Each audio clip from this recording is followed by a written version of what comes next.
السلام عليكم، اهلا وسهلا بيكم، وحشتوني جدا جدا.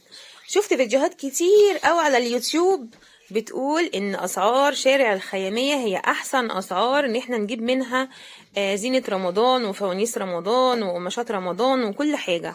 طبعا نزلت واتصدمت من الاسعار، ما لقيتش ولا حاجة من اللي بتتعرض والله العظيم سعرها زي اللي انا شفتها في الفيديوهات. طبعا انا كنت بصور حاجات كده بس معينة اللي انا كنت هشتريها فعلا، علشان خاطر لما هم بيعرفوا ان مثلا حد رايح يعمل جولة او هيعرض يعني على اليوتيوب او هيقول حاجات زي كده، بيدوله بقى الاسعار اللي هي ايه اللي احنا بنشوفها كلنا وبننزل نجري على اساس اللي هي بالسعر ده. انا هقول لكم بمنتهى الامانه، الراجل ده بيبيع حاجات مستورده وحاجات حلوه جدا بس غاليه جدا. شايفين الهلال والنجمه ده ب 550 جنيه، وفي حاجات كمان ب 350 جنيه، وما بيرضاش ينزل ولا جنيه. هنا بقى القماش ده كان معروض في كل الفيديوهات ب 90 جنيه، ب 90، ب 90. رحت هناك لقيته ب 150 جنيه.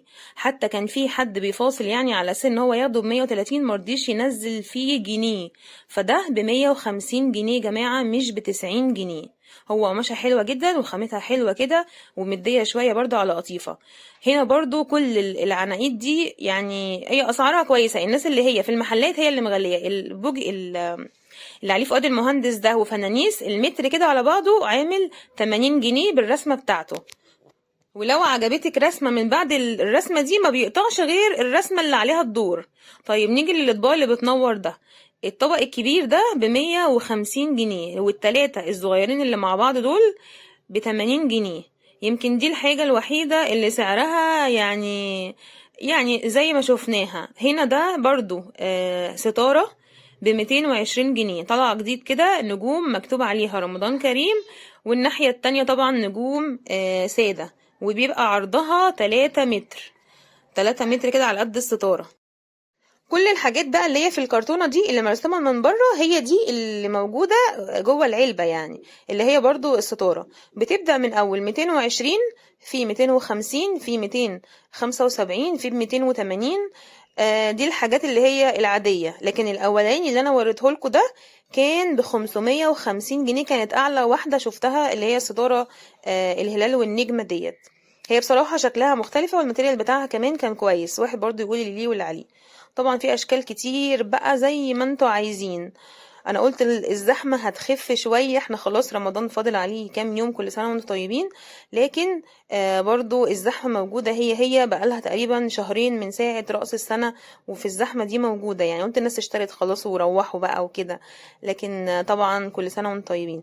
عناقيد النور دي بتبدأ من 40، وفي 45، 55، 60، 65 حسب الشكل يعني اللي هو بتاع العنقود يعني. في الذهبي ده، وفي اللي هي اللمبات السادة، وفي على شكل فوانيس. ودي كلها بقى الحاجات اللي هي شبه الفوم كده بتتلزق يعني، سواء بقى على الحيطة على الباب، زينة يعني. ودي سعرها برضو مش غالي يعني، في مثلا ب15، وفي ب17 ونص، وفي ب20. وفي الفوانيس الملونة دي برضو عناقيد كده اللي هي زينة يعني، بتتربط من الناحية دي ومن الناحية دي، بتبقى الفوانيس دي في النص كده ايه في العنقود يعني. غير بقى القماش اللي هو شبه المثلثات ده اللي كلنا عارفينه، اللي هو شبه الخيامية. في اشكال كتيرة جدا، بوجو طمطم بقى وفنانيس كل سنة وانتم طيبين. في برضو العلاقات دي، في منها ب20 و25 و30. هي كانت اغلى حاجة ب30، ده كان ب30. في منه كبير ب30، وفي منه حجم صغير ب20. وفي بقى بوجو طمطم العلاقات ورمضان كريم والهلال والنجمة.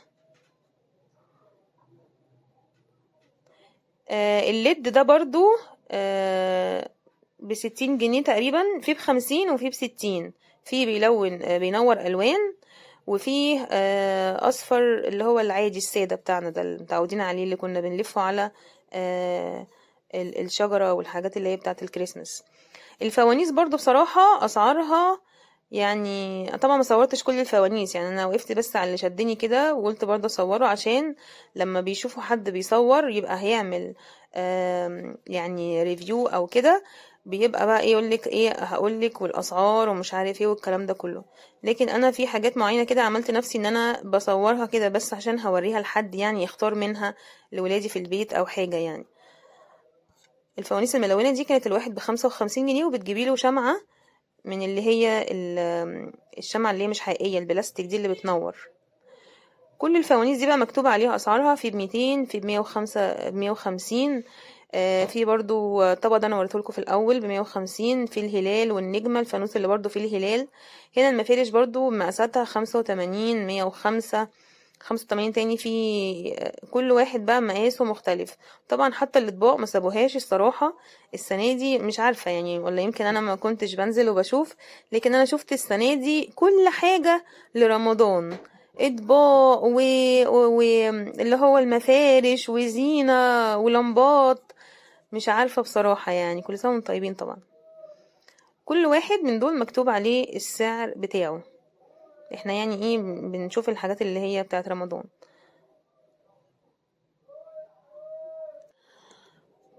عايزه اقول لكم ان انا برضو ما كانش في دماغي والله ان انا اعمل فيديو لان ما كانش في دماغي ان انا هنزل يعني هصور واخد بقى الشارع من اوله زي مثلا ما كنت بعمل في الريفيو بتاع الحدايق وكده.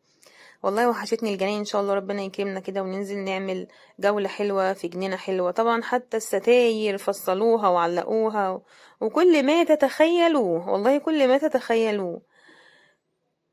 المهم يعني، لكن انا ما عملتش جولة كاملة بقى زي ما بقول لكم كده من اول الشارع ما دخلت. انا بس حبيت ان انا اقول لكم ان الاسعار مش زي ما بنسمعها وبنشوفها في الفيديوهات. ولما كنت باجي اقول مثلا لشخص معين، انا شفتك وانت بتقول المتر ب90 جنيه وازاي انت هتبيعه 150، يقول لي ده كان من شهر، ده كان من شهر ونص، من شهرين الحاجة غليت، مش عارف ايه. لا اصل هو كده وما كانش بيرضى خالص. طب انت طالع بتقول للناس ليه ان المتر ب90 جنيه؟ على اساس ايه بقى ان انا اجي عامله حسابي ان انا مثلا هجيب ب90 جنيه واتفاجئ ان هو ب150؟ فطبعا الحركه دي ما عجبتنيش جدا في كذا حاجه يعني، فقلت اقول لكم عليها يعني. ده طبعا اللي هو 2 كوشن وواحد اللي هو البانر ده سعره 200 جنيه. هنا برضو الاكياس دي عاملينها ب35 جنيه الواحد. والشكل التاني اللي هو الشبه قماش الدكة ده، مش عارفة اسمه ايه كده، الدكة تقريبا، ب50 جنيه الواحد. الاتنين مع بعض ب100. وبوجو وطمطم بقى واشكال كتير جدا جدا، ومغناطيس بيتلزق على التلاجة ونجوم وكل ما تتخيلوه موجود هناك. يا رب ان شاء الله يكون الفيديو عجبكم وافدتكم في حاجات لو حد لسه ناوي ينزل يجيب حاجة يعني. واشوفكم في فيديو جديد. باي باي.